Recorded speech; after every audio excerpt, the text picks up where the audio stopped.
എന്നെന്നും ഹൈറുവിൻ്റെ story and presentation Fasna Fazal, editing Fazaluddin, നിർമ്മാണം VFF ക്രിയേഷൻസ്. ചിന്തകൾക്കിടയിൽ എപ്പോഴോ നിദ്ര എന്നെ പുൽകി കടന്നുപോയി. അരികിൽ ആരുടെയോ സാമീപ്യം അറിഞ്ഞതും ഞാൻ മെല്ലെ കണ്ണു തുറന്നു. വാപ്പിച്ചി എന്നെ തന്നെ നോക്കിയിരിക്കുകയാണ്.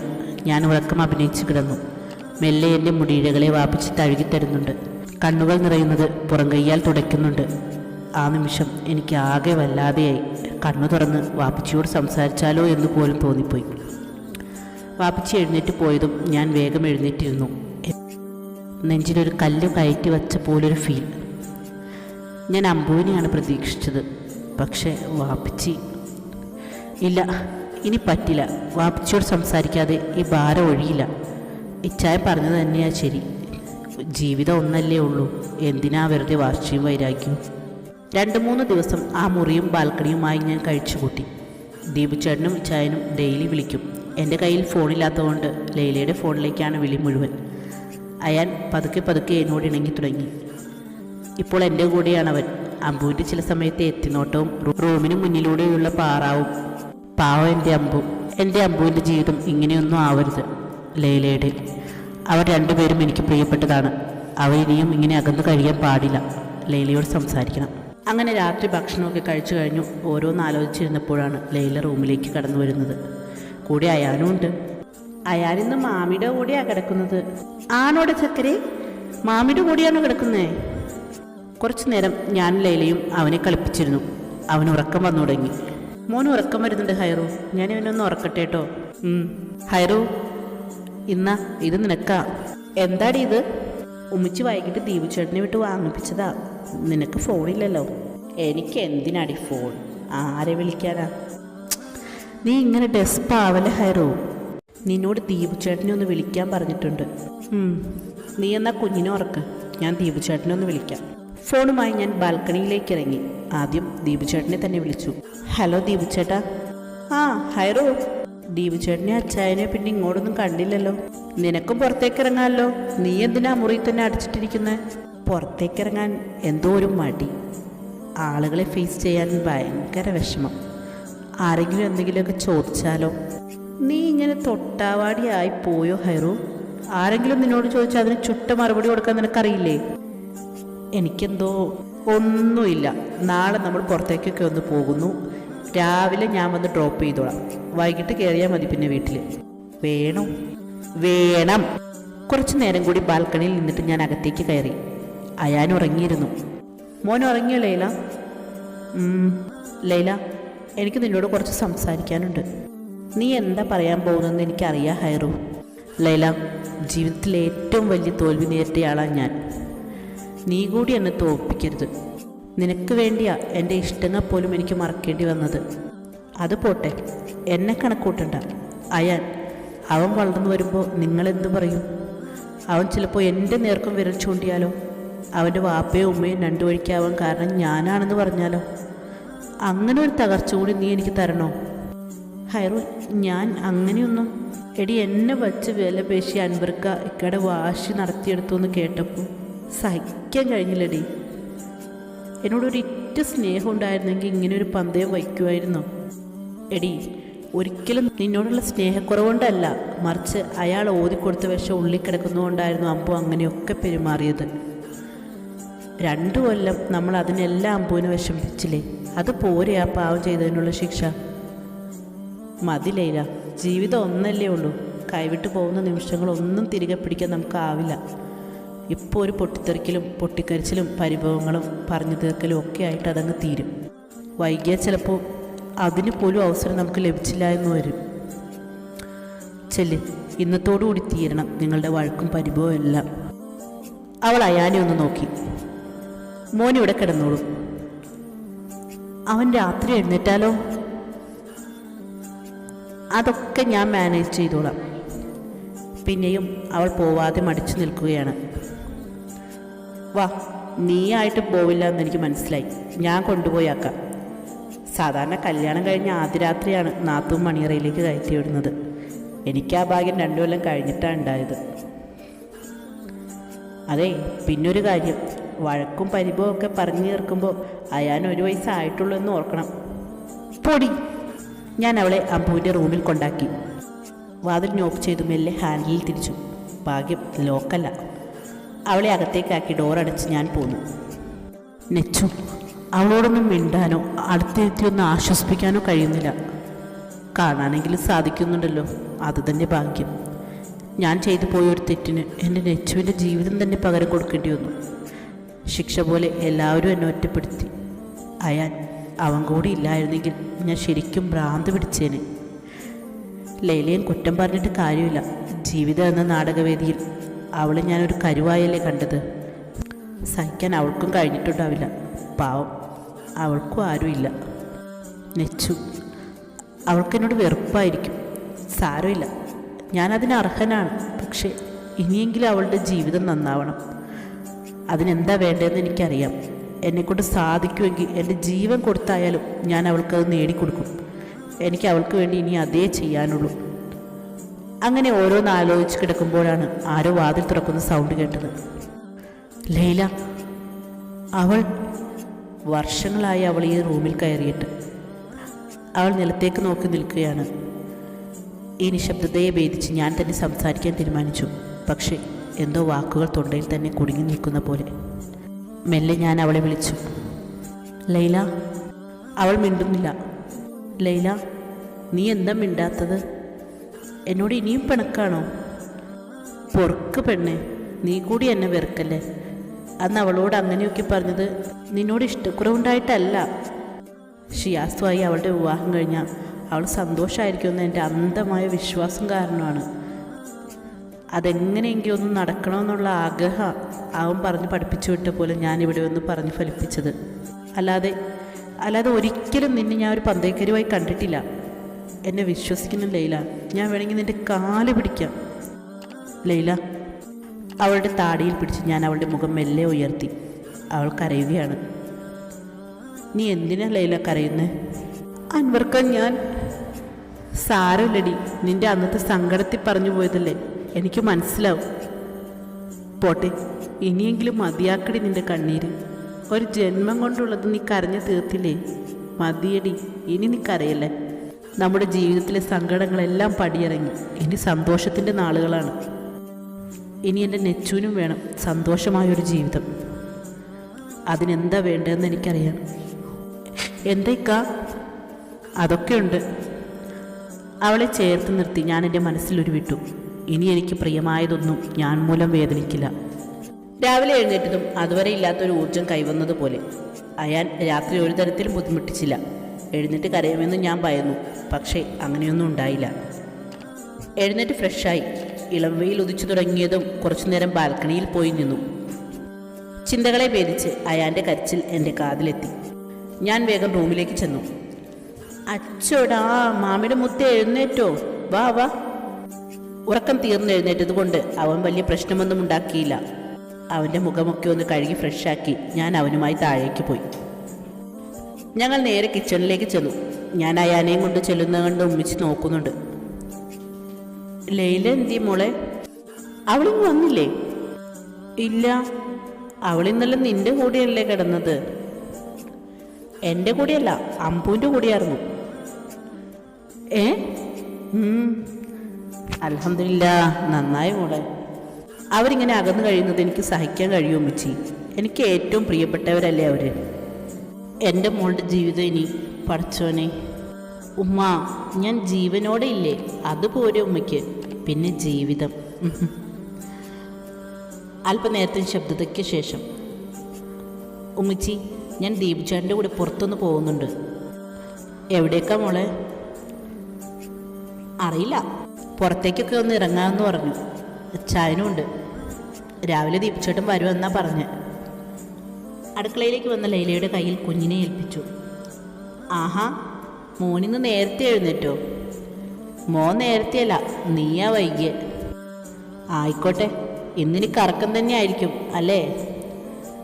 റൂമിലേക്ക് പോവാൻ തിരിഞ്ഞതും ഞാൻ അവളുടെ അടുത്തേക്ക് ചെന്ന് അവളുടെ ചെവിയിലായി പറഞ്ഞു. അതെ, ഞാൻ ഇന്നലെ പറഞ്ഞത് മറക്കണ്ട. ഞാൻ അവളെ കണ്ണിറുക്കി കാണിച്ചുകൊണ്ട് ഓടി. ഡീ, നിന്നെ എൻ്റെ കൈ കിട്ടും. ഞാൻ വേഗം റൂമിൽ ചെന്ന് കുളിച്ച് ഫ്രഷായി താഴേക്ക് ചെന്നു. ബ്രേക്ക്ഫാസ്റ്റൊക്കെ റെഡിയായി ഡൈനിങ് ടേബിളിൽ ഇരിപ്പുണ്ട്. നല്ല ആവി പറക്കുന്ന സാമ്പാറും ചട്നിയും പിന്നെ ഇഡ്ഡലിയും നല്ല മുരിഞ്ഞ ദോശയും. നേരെ ടേബിളിനടുത്തേക്ക് ചെന്ന് ബൗളിൽ കൊണ്ടുവച്ചിരിക്കുന്ന സാമ്പാറിൻ്റെ മണം പിടിച്ചു.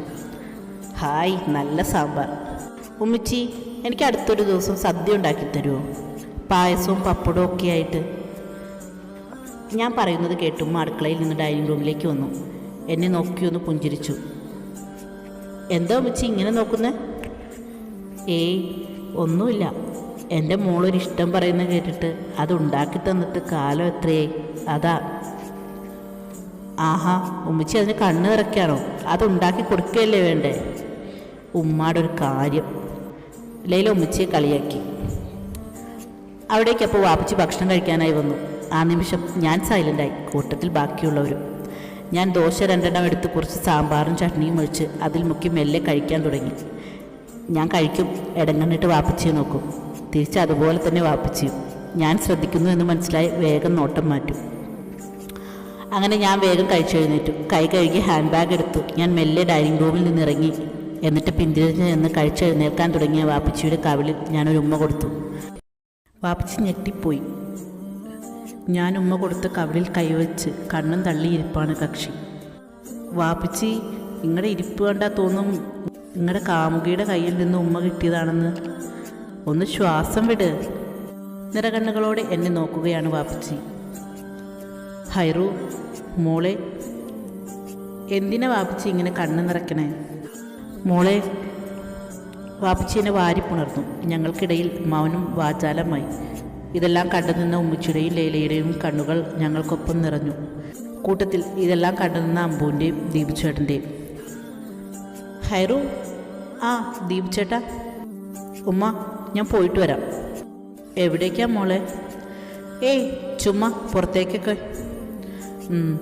വേഗം വരണോട്ടോ.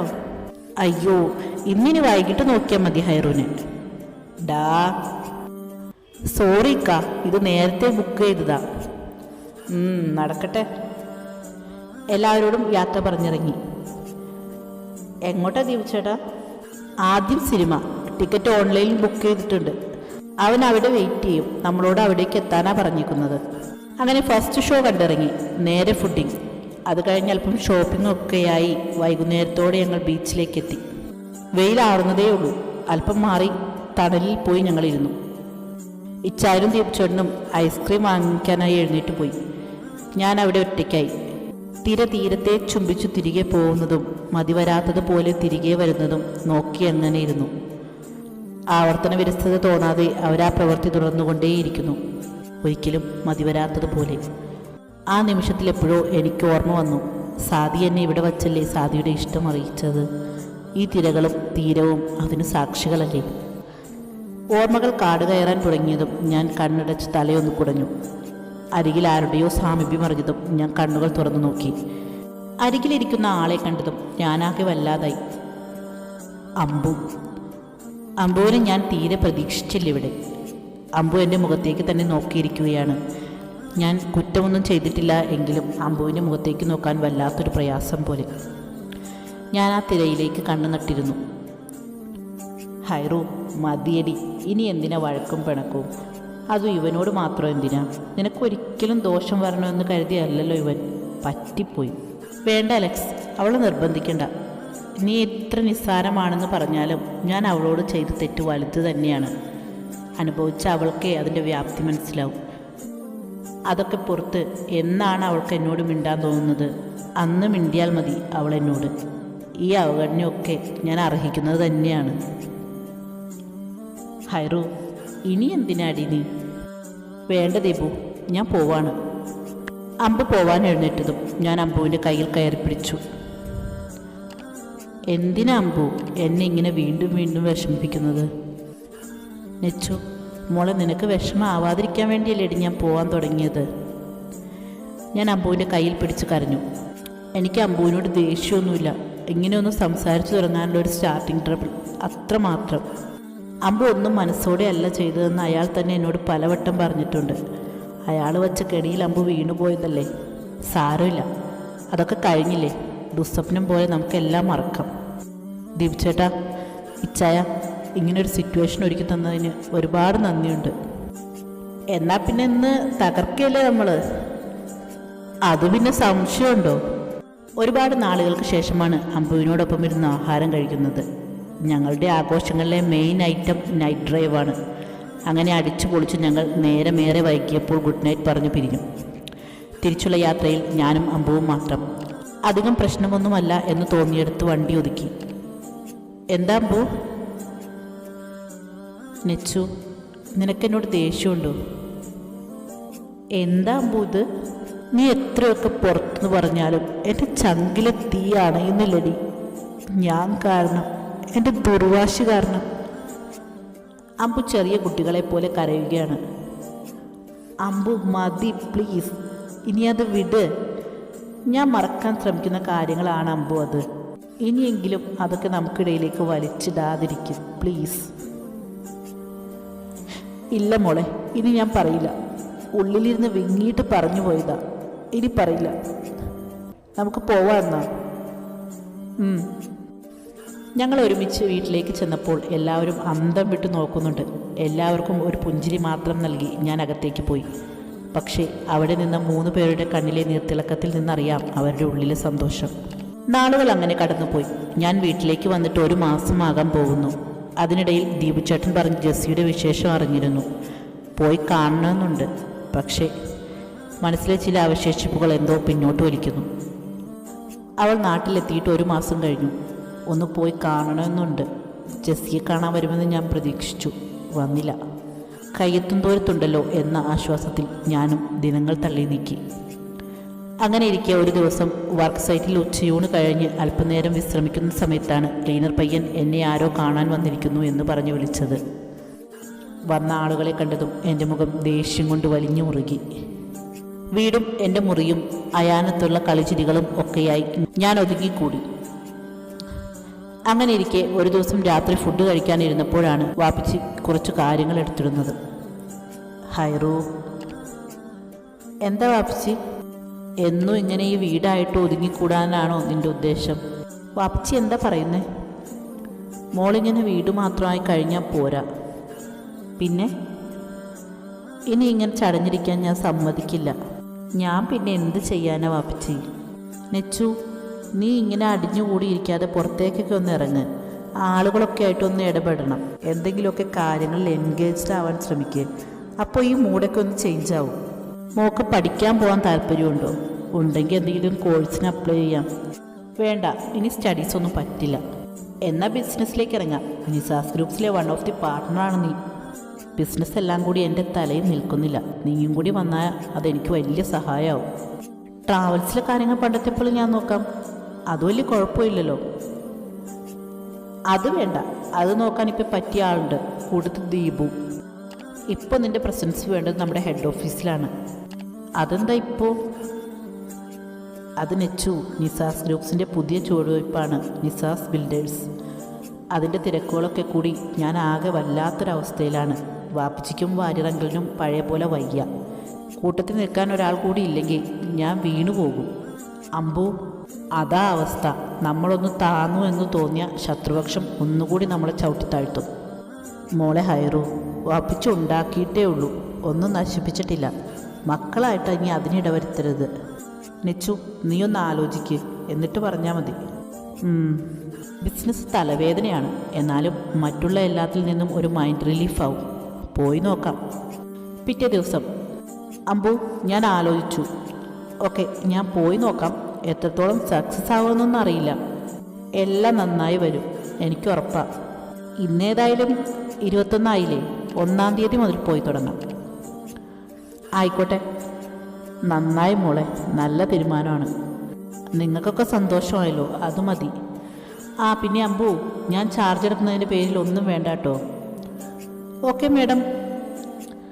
അങ്ങനെ ദിവസങ്ങൾ കൊഴിഞ്ഞു പോയിക്കൊണ്ടിരുന്നു. ഇന്ന് 1-ാം തീയതിയാണ്. രാവിലെ തന്നെ ദിനചര്യകളൊക്കെ കഴിഞ്ഞു റെഡിയായി താഴേക്ക് ചെന്നു. ബ്രേക്ക്ഫാസ്റ്റ് കഴിച്ച് എല്ലാവരോടും യാത്ര പറഞ്ഞു. വാപ്പച്ചി, എനിക്കെന്തോ നല്ല ടെൻഷനുണ്ട്. എന്തിനാടി? നമ്മുടെ സ്വന്തം സ്ഥലമല്ലേ, പിന്നെന്താ? എന്നാലും വാപ്പച്ചി കൂടി വാ. ഞാൻ വരാം, നീ അതൊരു കുറവ് വേണ്ട. അമ്പു, നീ വരുന്നില്ലേ? എനിക്കൊരു അർജൻറ്റ് മീറ്റിംഗ് ഉണ്ട്, അത് കഴിഞ്ഞ് ഞാൻ എത്തിയേക്കാം. ഓക്കെ. പോകാൻ തുടങ്ങിയ എൻ്റെ മുന്നിലേക്ക് അമ്പു ഒരു കാറിൻ്റെ കീ നീട്ടി. ഇത് പുതിയ തുടക്കമല്ലേ, എല്ലാം പുതിയതായിക്കോട്ടെ. എന്നാൽ മേഡം ഒരുപാട് താമസിക്കാതെ ഇറങ്ങാൻ നോക്ക്. എല്ലാവരോടും യാത്ര പറഞ്ഞ് അയാനൊരു ഉമ്മയും കൊടുത്ത് ഞങ്ങൾ ഇറങ്ങി. അൺഎക്സ്പെക്റ്റഡായിട്ട് ചെല്ലണം എന്നാ കരുതിയത്. പക്ഷേ അമ്പു ഒക്കെ പറഞ്ഞ് റെഡിയാക്കിയിരുന്നു. നല്ല ആഡംബരമായി തന്നെ എന്നെ സ്വീകരിച്ചു. ഞാൻ വാപ്പിച്ചി ഒരു നോട്ടം നോക്കി. വാപ്പിച്ചി ഒന്നും അറിയാത്ത മട്ടിൽ മേപ്പോട്ട് നോക്കി നിന്നു. അപ്പോഴാണ് അതിലൊരു പരിചിത മുഖം. മായ, താൻ ഇവിടെയാണോ? ഫ്രണ്ട് ഓഫീസിൽ. ആഹാ, എത്ര നാളായി? 6 മാസം. ദേവുചേട്ടൻ്റെ റെക്കമെൻഡേഷനാണോ? ഏയ്, ഞാൻ ഇൻ്റർവ്യൂ അറ്റൻഡ് ചെയ്തു, അതിൽ നിന്ന് സെലക്ട് ആയതാണ്. ഞാൻ ചുമ്മാ പറഞ്ഞതല്ലേ. അപ്പോൾ കാണാം, ഞാനിവിടെ ഉണ്ടല്ലോ. വാ ഹൈറു. അങ്ങനെ നേരെ MDയുടെ ക്യാബിനിലേക്ക്. ഡോർ തുറന്ന് അകത്ത് കയറി. വാപ്പിച്ചി തന്നെ എന്നെ ആ ചെയറിൽ കൊണ്ടിരുത്തി. എനിക്കൊരു നിറപുഞ്ചിരിയും തന്ന് വാപ്പിച്ചി പോയി. വാപ്പിച്ചി കൂടി യാത്ര പറഞ്ഞു പോയതും ഞാനെന്തോ ഒറ്റയ്ക്കായ പോലെ. അതൊക്കെ പോട്ടെ, ഞാൻ എവിടുന്ന് തുടങ്ങും? വായിറങ്കിൽ തന്നെ ശരണം. ഇൻ്റർകോമിലൂടെ ഞാൻ മായയെ വിളിച്ചു. ഹലോ മായ. എന്താ മേഡം? വാര്യർ സാർ. സാറങ്ങനെ ഡെയിലി ഓഫീസിൽ വരാറില്ല മേഡം. അതെന്താ അങ്ങനെ? അറിയില്ല. അപ്പോൾ MDയുടെ PA ആരാ? അത് പുതിയ ആളാണ്, വാര്യർ സാറിൻ്റെ റെക്കമെൻഡേഷനാണ്. എന്നിട്ട് എവിടെ? കണ്ടില്ലല്ലോ. എൻ്റെ ക്യാബിനിലേക്കൊന്ന് വരാൻ പറയൂ. ഇവിടെ ഇല്ല മേഡം, അൻവർ സാറിൻ്റെ കൂടെ മീറ്റിംഗ് അറ്റൻഡ് ചെയ്യാൻ പോയിരിക്കുക. ഓക്കെ. എവിടുന്ന് തുടങ്ങണം എന്നൊരു ഐഡിയ ഇല്ല. ടേബിളിൽ ഇരുന്ന ഫയലുകൾ എടുത്ത് ചുമ്മാ മറച്ചു നോക്കി. അങ്ങനെ ഇരിക്കെ ആരോ ഡോറിൽ നോക്ക് ചെയ്തു. May coming madam? യെസ്. ഫയലിൽ നിന്നും തല ഉയർത്തിയ ഞാൻ മുന്നിൽ നിൽക്കുന്ന ആളെ കണ്ടതും ഷോക്കടിച്ച പോലെയായി. സത്യമാണോ എന്ന് പോലും ഒരു നിമിഷം ഞാൻ ചിന്തിച്ചു പോയി. എന്നെ നോക്കി ചിരിച്ച് എൻ്റെ മുന്നിലായി നിൽക്കുന്നു സാദി. തുടരും.